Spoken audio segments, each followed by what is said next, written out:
अस्सलाम वालेकुम जी। कैसे हैं सब? ठीक ठाक हैं? उम्मीद करता हूँ सब ठीक ठाक होंगे। आज जी 24 दिसंबर है, क्रिसमस हॉलीडे है यहाँ पे। तो वैसे मैं तो छुट्टियाँ काट के आ गया हूँ पोलैंड से एक वीक की।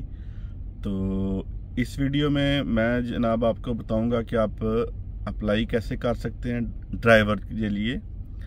लेबर वाले भी ये सेम ही तरीकाकार होता है। दूसरा ये बताऊंगा कि कौन कौन सी कंट्री में आप एलिजिबल अप्लाई करने के लिए।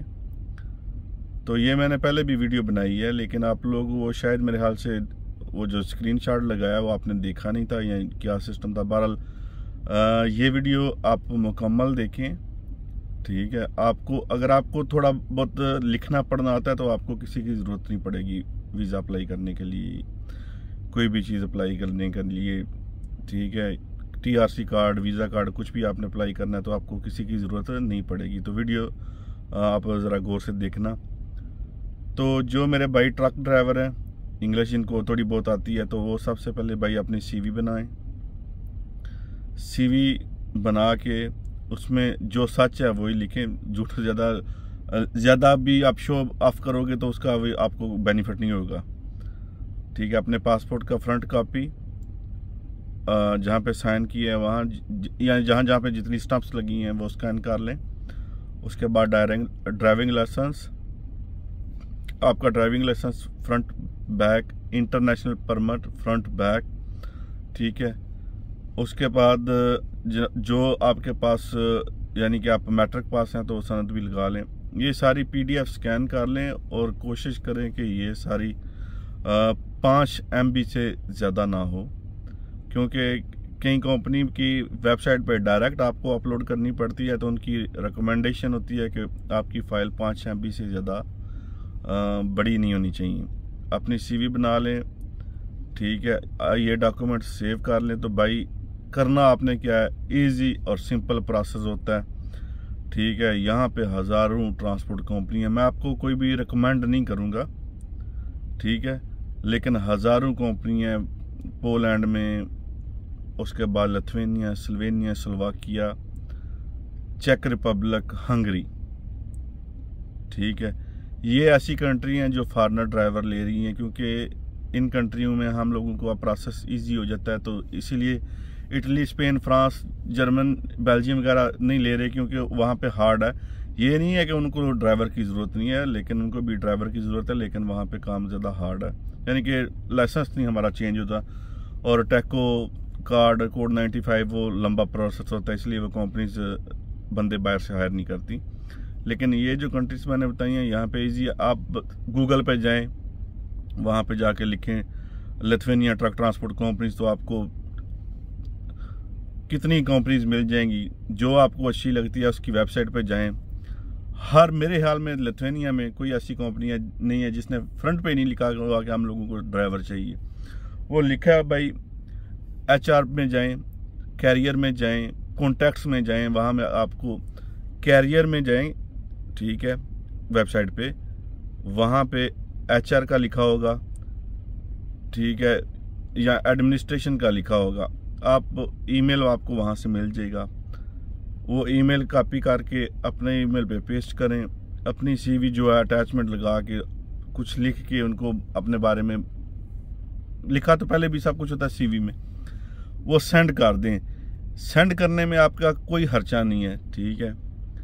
अगर रिस्पांस आता है, बहुत सारे लोगों को आता है, कईयों को आता है रिस्पांस, ठीक है। कईयों के वीज़े भी मिल जाते हैं, कुछ लोगों को वर्क परमिट भी मिल जाते हैं, ठीक है। ये जो भाई एजेंट लोग बैठे हैं ना, ये भी यही तरीका इस्तेमाल करते हैं, ठीक है।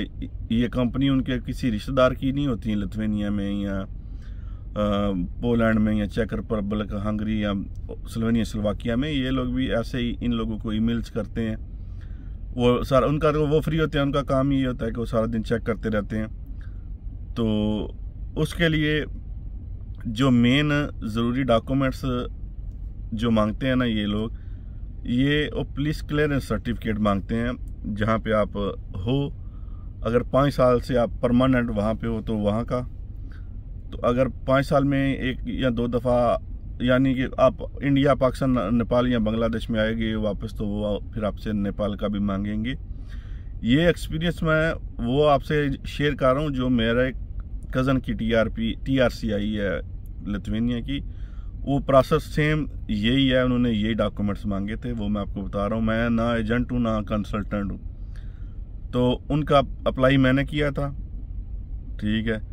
तो वो जो डॉक्यूमेंट्स कंपनी ने मांगे हैं वो मुझे पता है, इसलिए मैं आपसे शेयर कर रहा हूँ। हम लोगों ने ईमेल की, उन्होंने रिप्लाई किया, मेरे भाई कज़न को उन्होंने फ़ोन किया, वीडियो कॉल करके इंटरव्यू लिया, वो सारा उनका प्रोसेस हो गया। बाद में उन्होंने डॉक्यूमेंट्स मांगे। डॉक्यूमेंट्स में कंपनी ने जो रिक्वायरमेंट की थी मेन, वो IDP इंटरनेशनल ड्राइविंग परमिट और जो आपका पुलिस क्लियरेंस सर्टिफिकेट है वो, और उसको अपासले का वेरिफिकेशन करवा के हमने वो भेज दिया था। तकरीबन 15-20 दिन में उन्होंने माइग्रेस का जो इमिग्रेशन का नंबर होता है वो भेजा था। उसके लिए अब आ जाए कि कंट्रीज कौन कौन सी एलिजिबल है। ये वो कंट्री मैं बता रहा हूँ जो उन्होंने, उस कंपनी ने मुझे डॉक्यूमेंट्स भेजे थे कि आप इस कंट्री में जाके ये अपना TRC के लिए अप्लाई कर सकते हो। मैं पहले आपको कंट्री बताता हूँ। ये कंट्री मैंने लिखी हुई है, मैं आपको कंट्री उनकी वेबसाइट से, माइग्रेस की वेबसाइट से, ये मैं आपको कंट्री बताता हूँ।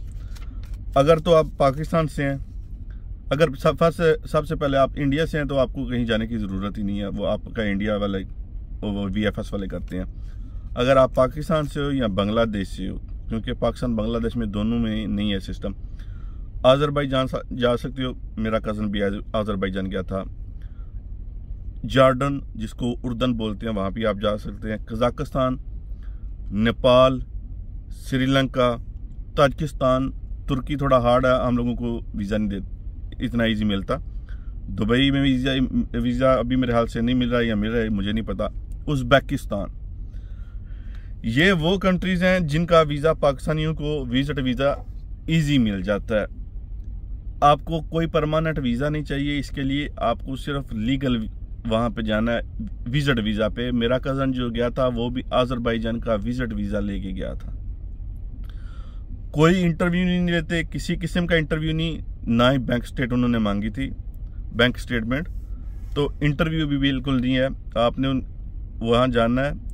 लेकिन उसके लिए आपने पहले इन कंट्रीज़ की जो VFS है वहाँ पे जाके अपॉइंटमेंट बुक करनी है खुद। उसके लिए अपॉइंटमेंट बुक करने के लिए आपका पासपोर्ट नंबर, माइग्रेस नंबर, आपका नाम और आपका कॉन्टैक्ट पर्सन, बस कॉन्टैक्ट नंबर चाहिए और कोई चीज़ नहीं चाहिए। ये आप लोग खुद भी कर सकते हो, ठीक है। कोई हमने कंसल्टेंट नहीं किया, कोई फाइल नहीं बनवाई, ठीक है। जो उन्होंने डॉक्यूमेंट्स कंपनी ने बोले थे, और कंपनी ने सिर्फ एक कॉन्ट्रैक्ट लेटर भेजा था वो माइग्रेस नंबर के साथ। वो कॉन्ट्रैक्ट लेटर वो हम लोगों ने साथ लगाया और वो लिथुआनिया में जाके अपने फिंगरप्रिंट पिक्चर दे आए। विद इन 40 डेज उनका डिसीजन आ गया था। 50 डेज के अंदर अंदर हम लोगों को TRC कार्ड मिल गया, ठीक है।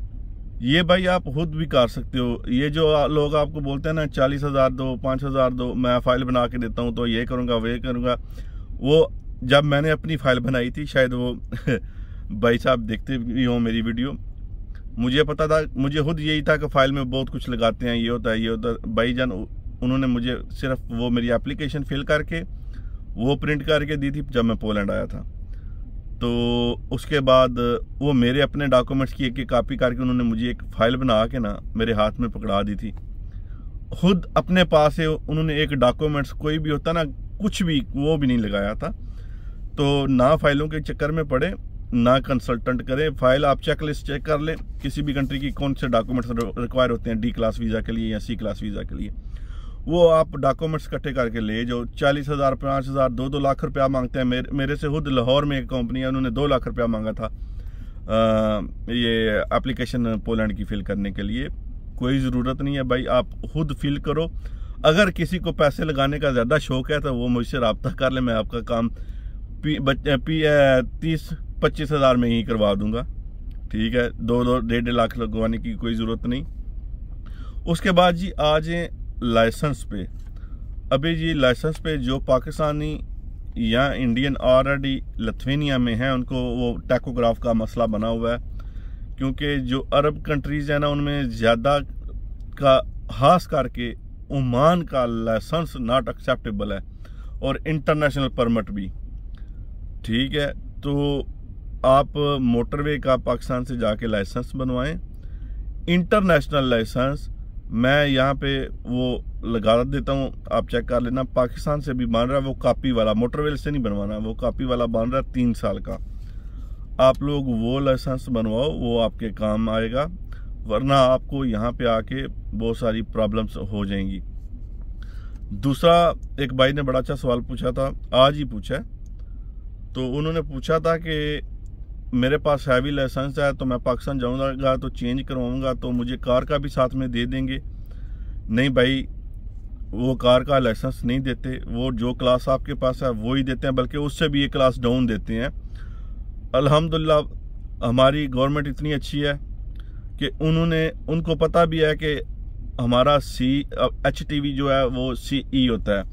अभी उन्होंने बड़ा अच्छा काम कर दिया, उन्होंने C लाइसेंस इशू करना शुरू कर दिया है कि कोई भी बंदा बाहर जाके कोई पैसे ना कमा सके। तो मैं अपना पाकिस्तानी लाइसेंस CE करवाने गया था मोटरवे के ऑफिस में, तो उन्होंने मुझे बोला था कि आपका लाइसेंस 3 साल पुराना नहीं है। और मैंने कहा भाई मेरे पास ऑलरेडी HTV लाइसेंस है। तो उन्होंने बोला ठीक है आपके पास HTV लाइसेंस है, लेकिन इस लाइसेंस को भी 3 साल पुराना होना चाहिए, तो फिर हम आपको CE देंगे, यानी कि ट्रक चलाने के लिए ट्रक का ही लाइसेंस 3 साल पुराना होना चाहिए, फिर हमको देंगे वो लाइसेंस CE। अभी जी रिव्यू देता हूँ मैं आपको अपने ट्रक का। ये 2023 मॉडल है मर्सिडीज का, गीगा स्पेस जिसको बोलते हैं। तो ये वो गाड़ी है मेरे पास। तो ये सारा कुछ सामान बिखरा पड़ा क्योंकि रेस्ट पे हूँ।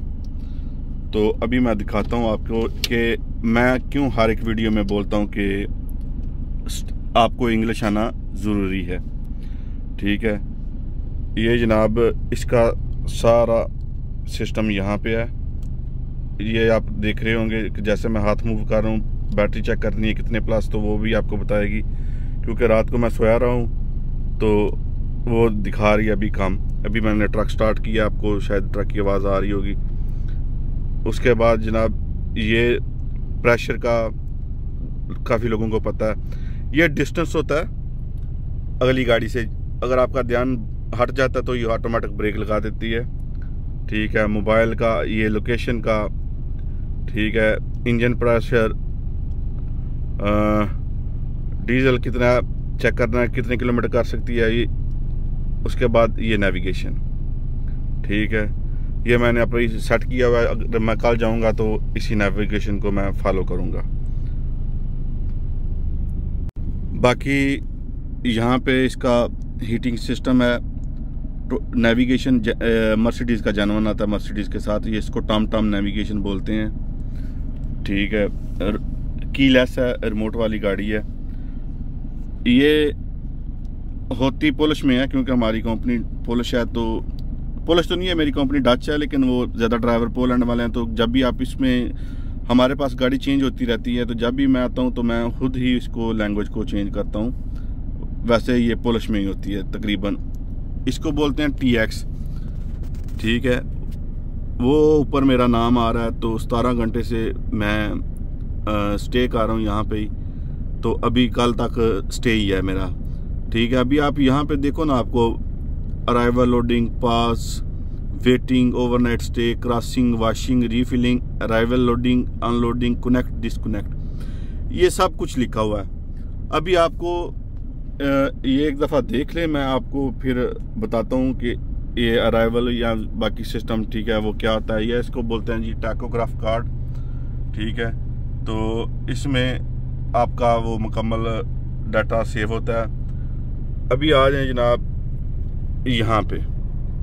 ठीक है, ये मेरा नाम शो कर रही है।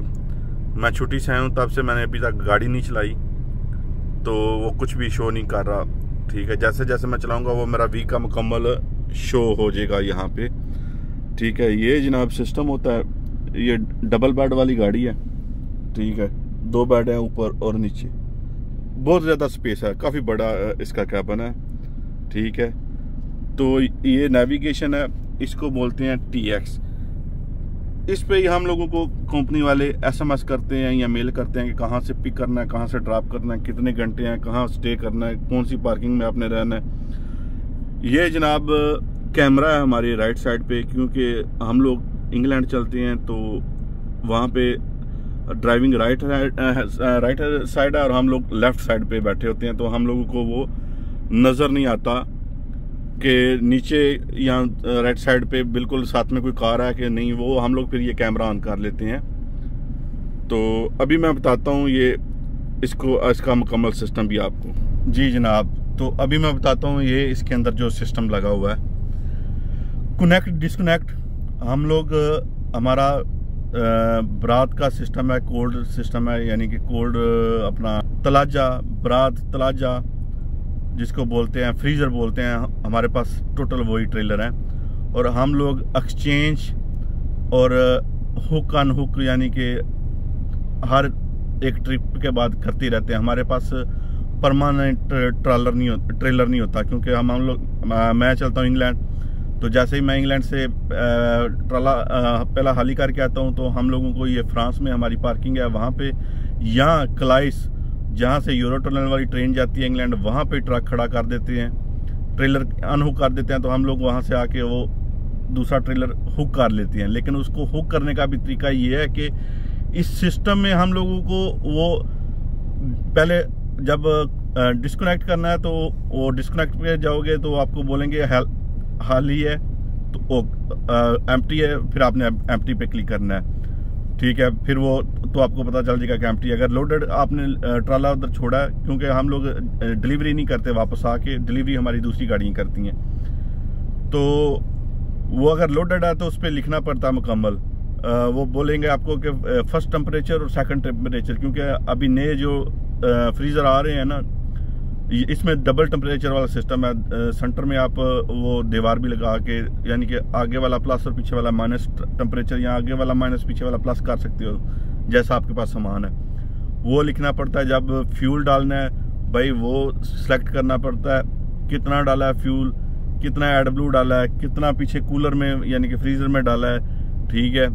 ट्रैफिक जाम पे जब आप खड़े हो जाते हो तो वो भी आपको सिलेक्ट करना पड़ता है कि ट्रैफिक जाम हो गई है। तो इसलिए मैं हर एक वीडियो में बोलता हूँ कि स्टडी ज़रूरी है, इवन ड्राइविंग के लिए भी। भाई सिंपल है कि तालीम ज़रूरी है। आप चाहे यूरोप में आके ट्रक चला रहे हो, क्योंकि आप टैकोग्राफ और ये सिस्टम ऐसे नहीं चला सकते अगर आपको पढ़े लिखे नहीं हो तो, ठीक है। इसका मकसद ये नहीं है कि मैं ये बोलता हूँ कि कोई आए नहीं, आप लोग सब आओ, ठीक है। आप लोग आओगे, कमाओगे, खाओगे, तो मेरा कोई नुकसान किसी किस्म का नहीं है, ठीक है। बाकी अपडेट्स के लिए मैं वीडियो बनाता रहूँगा इंशाल्लाह।